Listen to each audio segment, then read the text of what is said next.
In the heart of a quiet town, amidst the routines of a humble life, resides one of India's most accomplished medical innovators. With over 56 years dedicated to medicine, Dr. N. Radhakrishnan's journey in healthcare has witnessed an incredible transformation. As a general surgeon for 35 years and a vascular surgeon for 15, his passion for innovation has led to breakthroughs in treating venous diseases. Throughout his career, Dr. Radhakrishnan has revolutionized venous disease management and brought relief and healing to thousands of patients through his compassion and unwavering dedication.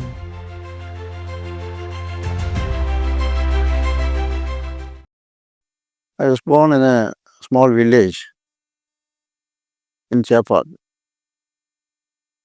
in Alapi district, on 23rd October 1945. I was the only son of my parents, 2 sisters in front and 2 sisters behind. And it was 1945 means immediately after the Second World War.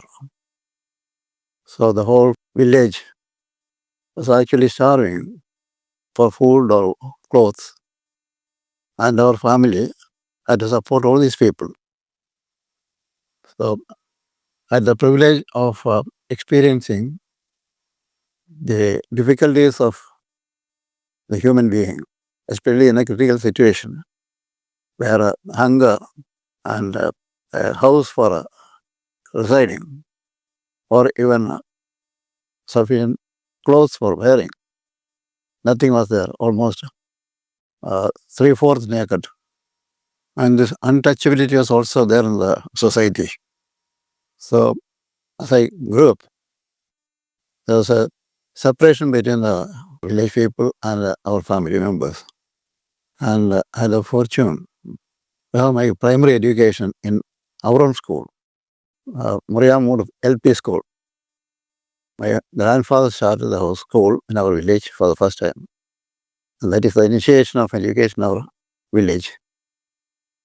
And up to 5th class, I was in the school. The teachers were paid by my grandfathers. It was my fortune that I had been totally given care by the teachers. And from there I moved to the middle school. At that time it was middle school, 1st, 2nd and 3rd form. That is a PMD school.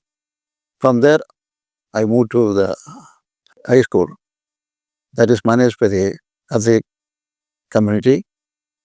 And at that time the teachers were so considerate that I could get a first class after several years in the school.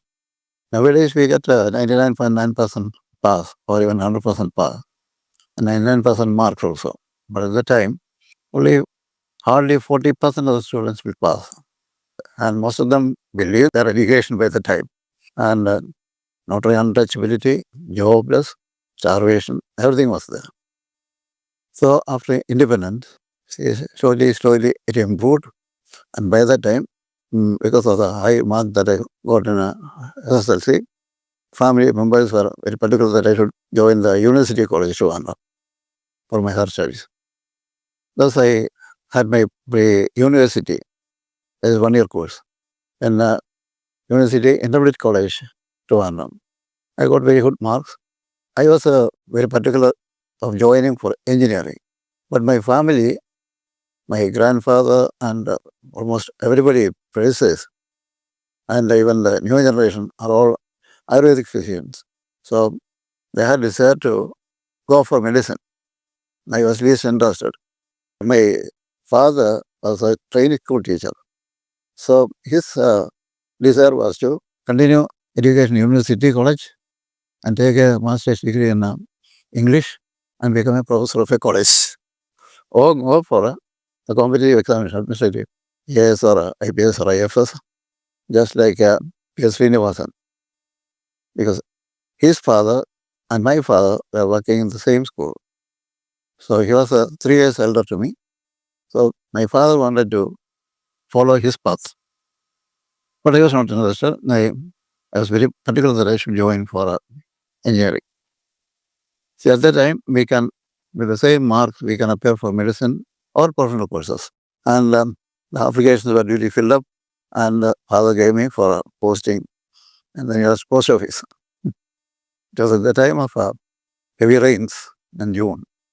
I thought if I post this letter, I will definitely get admission for medicine. What to do? My friend was accompanying me to the post office. He said, we'll destroy it. I also felt that is the best way of escaping from this thing. Naturally, I tore it off and it was floating in the water. The result came. The engineering result will come first. 1 month after that, the medicine result will come. I got admission for engineering. So first we'll obey and then select. That is the thing. I joined the engineering college and I was waiting. Everybody is waiting for the medicine result. And the classes will start only after the declaration of the medical result. So they were free at home. And I had one of my closest friends who used to come from my nearest village, join in my place and proceed to school. So he didn't get a first class for him, the SSLC. But just later that we know that he got admission for medicine. So my father was feeling very painful about that. And finally, I continued in engineering college. My father used to meet one of his friends very close to school every day. His name is Mudil Parameshwar. He was a NSS director member and a thick friend of Mama Tapupan. He asked my father, why your face is a little dull today? Gloomy. And he said, the other day, there was a tea party in one of my neighbor's home. His son was Radhakrishnan's close friend, and he was not as bright as my son. But he got admission for MBBS. But Radhakrishnan did not get. So you're saying, what happened? And he said, no, we'll go to Trivandrum today. Let's got his own car, called the driver, that we go to Trivandrum. The reason is, the daughter of Sri Mudil Parameshwara is married to the son of Minister V.K. Velappan, the health minister. So he said, we'll go immediately to Trivandrum. We'll discuss with him. And they reached Trivandrum every night. And so many people are there to meet the minister. During the supper time, they discuss this matter. And it is only, admissions are all closed. It is now more than 1 month. Now nothing can be done. But I think he is destined for a medical profession. And they ask, how can it be after completing the admission? See, the government has got 3 seats for a Cuttack Medical College. The secretary got the list for getting it approved by me. But at the time, I just went out of my room and I asked the secretary to keep it on my table. So that is not signed. So get ready for it. They were happy, slept very well. And early morning after breakfast, they leave. That was again, in the morning, so many people come and meet the minister. And during the breakfast time, he said, wait for a day. Srinivasa was after me for nearly 1 year to get a private medical college in Alapi. The chief minister of Pattanamula is agreeable, but he said that we got the approval from Velappan. So he was very particular that it should be going to NSS only. NSS is not entitled to take it. So what happened? He said, and they are not interested. Why would I keep so long? If I give sanction for the college, he can have his medical education very close to his house. Thus, on the day evening, when he came for meeting the minister, he said, yes, I will give the sanction, but that will be for only 25 students. And by the time they complete the pre-medicine, building should be ready. And immediately the hospital also should be ready. Otherwise, they will be divided into 3 batches and they will be absorbed in the 3 medical colleges. He agreed. Then he said, if I want 2 or 3 seats free, will you give it without any money? And all the seats will be given to you. No, I want 3 seats. One is for my nephew. And one for some other minister or somebody like that. So keep 3 seats reserved for me. And the application for my nephew should be handed over to that place. Anyhow, the next day newspaper came, the sanction given to the first private medical in Kerala. And that was something we never knew because they aren't one. A news came like this in the newspaper. And that evening, my father came back, said, you get admission at Alpi Medical College. Everybody was happy. I was so happy.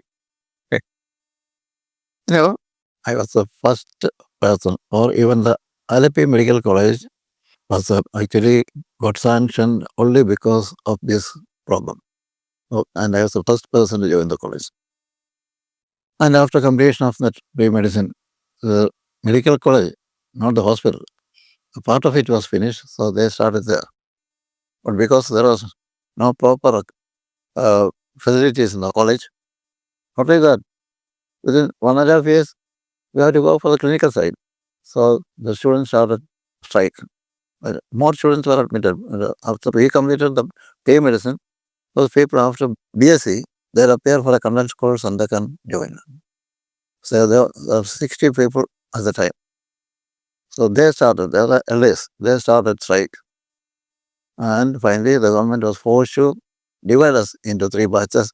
And I finally got the same college where I was to join if I was selected for the medicine by the government. So I started my MBBS in Trivandrum Medical College.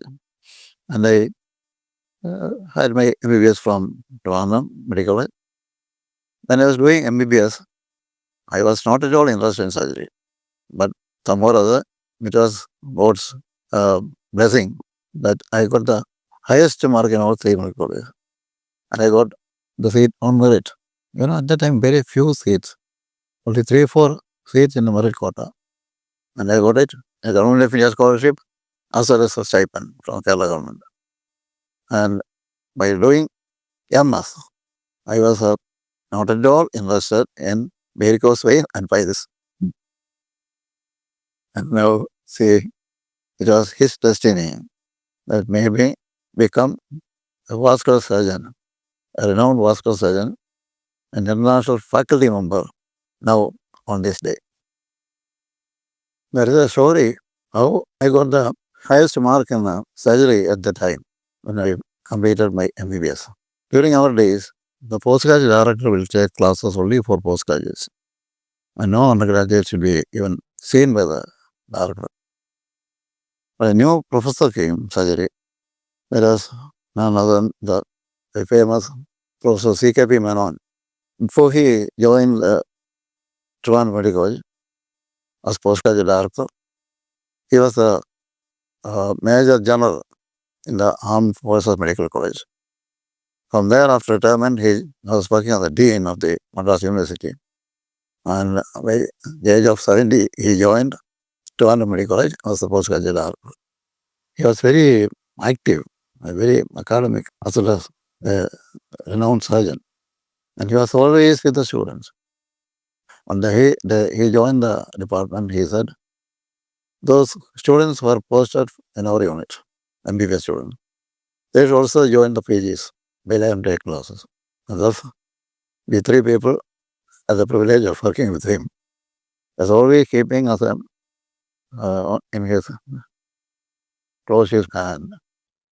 Always asking questions to me. So actually, I was always very respectful to my professors, as well as I was a little fear also for them.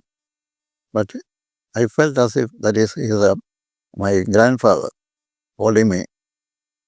And I could learn surgery that much that I got the highest mark in surgery. Just carrying me like a grandfather. Even during the time of practical for MBBS, all the examiners are his students. He was holding my hand and took to the examiners and told them, "This is my youngest son, take care of him." So that's why I got the marks lavish. So that is something which I always thankful to him. I cannot forget him because during a lifetime it was a turning point. Dr. N. Radhakrishnan's life and career exemplify dedication, resilience, and innovation. A devoted family man, he cherishes his wife, Srimati Jayashri, who hails from Haripad, and their 2 children. Following his footsteps, his son continues his legacy as a doctor. His daughter holds a special place in his heart. Dr. Radhakrishnan fondly refers to his children as his 2 hands or 2 eyes, symbolizing their equal importance in his life. His favorite lines from Robert Frost resonate deeply with his journey. "I shall be telling this with a sigh. Somewhere ages and ages hence, 2 roads diverged in a wood, and I took the road less traveled by, and that has made all the difference. From humble beginnings as a general surgeon to becoming a pioneering vascular surgeon, Dr. Radhakrishnan has performed over 50,000 procedures, leaving an indelible mark in the field. Today, he serves as the medical director and senior consultant vascular surgeon at the St.Thomas Hospital, Changanasheri, Kottayam, Kerala. In addition, he is an honorary visiting professor and chairs N. Radhakrishnan Foundation for research on venous diseases in Mahatma Gandhi University, Kottayam. His journey, marked by courage and choices that often defied convention, truly embodies the spirit of taking the road less traveled and making all the difference.